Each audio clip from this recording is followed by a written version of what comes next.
Diam lebih baik daripada bicara yang menyakiti.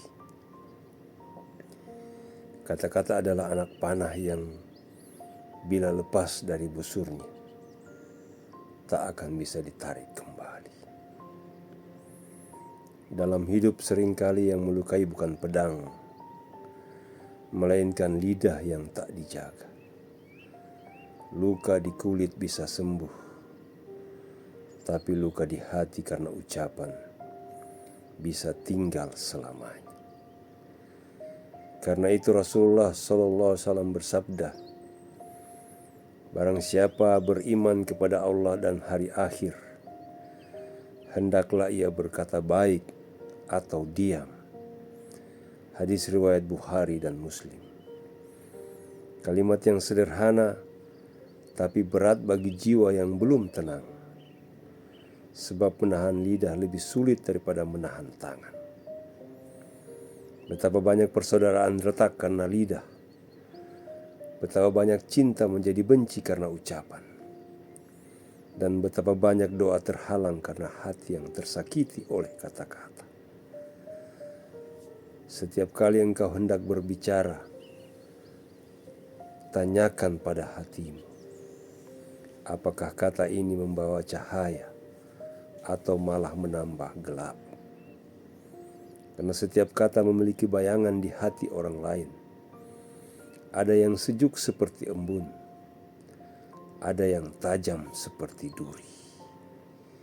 Jangan biarkan lidahmu menjadi penyebab orang lain menangis, sementara engkau tidur nyenyak tanpa rasa bersalah. Kata-kata yang menyakiti mungkin keluar dalam sekejap, tapi bisa terus terngiang di hati orang yang terluka seumur hidupnya. Maka diam bukan tanda kelemahan, tapi tanda kebijaksanaan. Diam adalah benteng bagi hati yang ingin damai, dan perisai bagi lidah agar tidak menyesal. Ada saatnya diam lebih indah dari penjelasan, lebih berharga dari pembelaan, dan lebih menenangkan daripada perdebatan. Orang bijak tahu kapan harus bicara, dan lebih sering memilih diam ketika kata tak lagi membawa manfaat.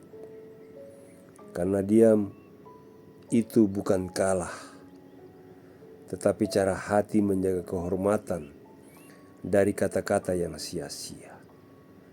Seorang mukmin sejati adalah yang lidahnya bersih dari menyakiti, dan hatinya bebas dari niat menyinggung.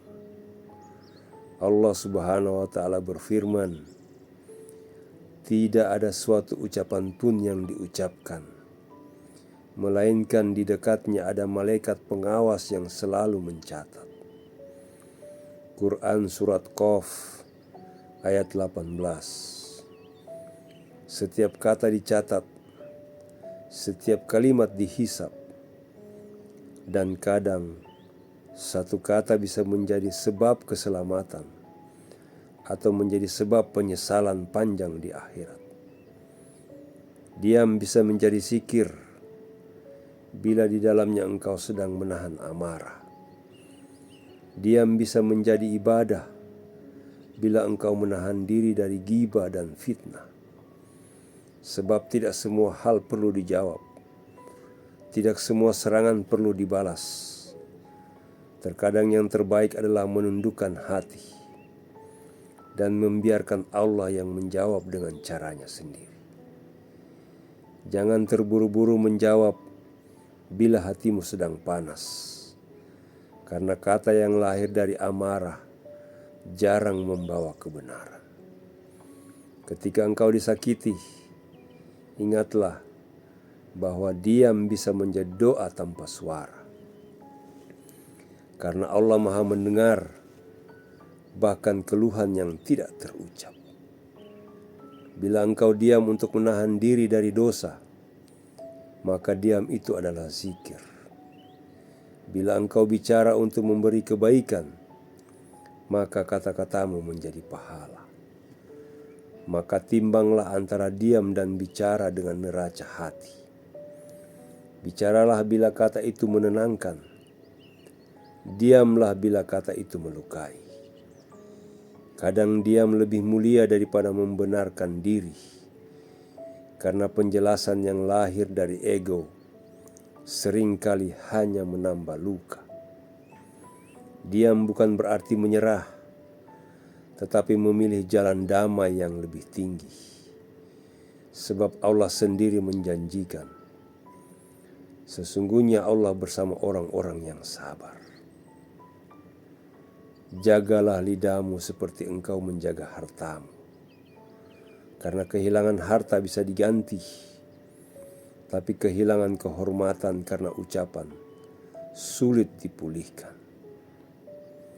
Jangan bersedih bila engkau memilih diam, sebab kadang diam adalah bentuk kesabaran yang paling indah dan bukti bahwa engkau lebih mencintai kedamaian daripada kemenangan semu.